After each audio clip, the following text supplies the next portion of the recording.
Ayan at dito mga boss, ayan, concern dito ni Sir, ayan, yung sa dashboard na wala daw ilaw mga boss. Ayan, bukod sa mga yan, yung mga nag-indicate na yan. Yan lang yung mga ilaw, wala yung ilaw niya talagang buo sa dashboard mga boss.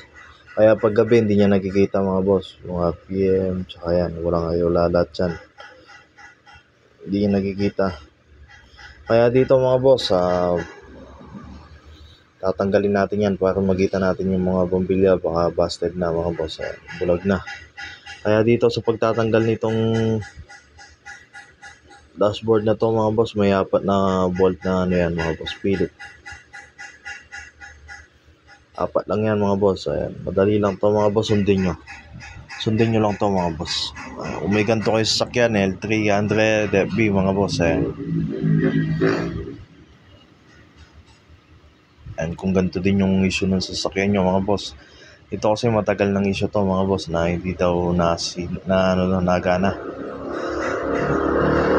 Kaya yan, ngayon na lang nagka-oras si Sir, kaya yan, dinala dito sa shop, yan, para patingin.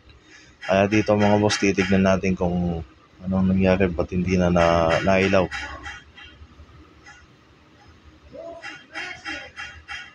Ayan, 4 lang naman yan mga boss, Philip yan.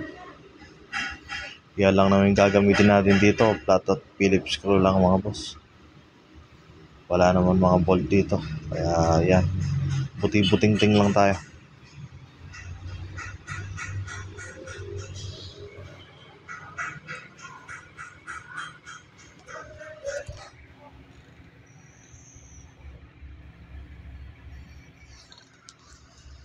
Pag natanggal nyo na yung 4 na yan mga boss, ayan, sikwatin lang natin ng bahagya yan, matatanggal na natin yan.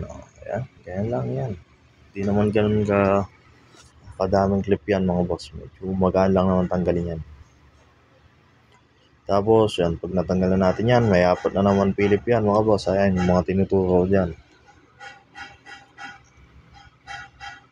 Yan lang naman muna, tatanggalin muna natin yan para makita natin. Kasi nasa likod yan yung mga bombilya mga boss.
At yan, pag natanggal na natin yung 4 mga boss, yan, pwede na natin hilayan ng konti yan. Hindi naman natin sagad mahilayan dahil may nakasabit pa yung RPM cable yan mga boss.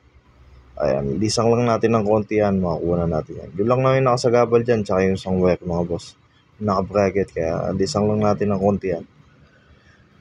Tabi lang natin, huwag na natin tatanggal yung mga socket mga boss, para hindi na tayo dumami yung trabaho. Kasi dyan, makukuha na natin yan, magkita na natin kahit di na natin tanggalin yan yung mga ibang sagit-sagit dyan. Ayan, titignan natin yung mga malaking bombilya. Ayan, dito mga boss, ayan, nagiwalay na. Busted na yung mga bombilya. Talagang wala na. Ayan, ganyan lang naman yan. Twist nyo lang pa counterclockwise. Ayan, matatanggal nyo na yan mga boss. Ayan, talagang busted na yan mga boss. Tanging nagana na lang dyan yung mga nag-indicate na langis, yan. Tsaka handbrake cable. Yan na lang. Pero yung talong yan, busted na.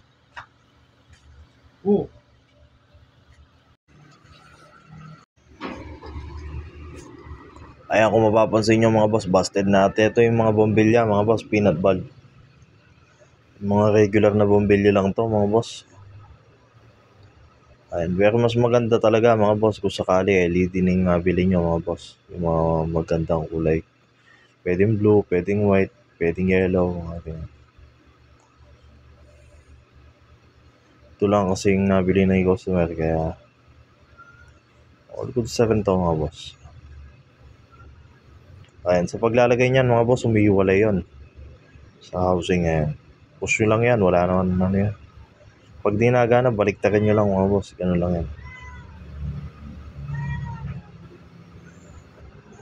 Ayan, push lang, ganun lang mga boss. Sinekap ko lahat ng mga bombilya mga boss, gumagana naman yung iba, hindi naman busted bukod sa tatlong to. Ito lang talaga yung busted. Ayan, sa paglalagay niyan, clockwise na yan mga boss, 5 feet lang yan. Tapos twist lang, ay ganyan lang, malalagay nyo na yan.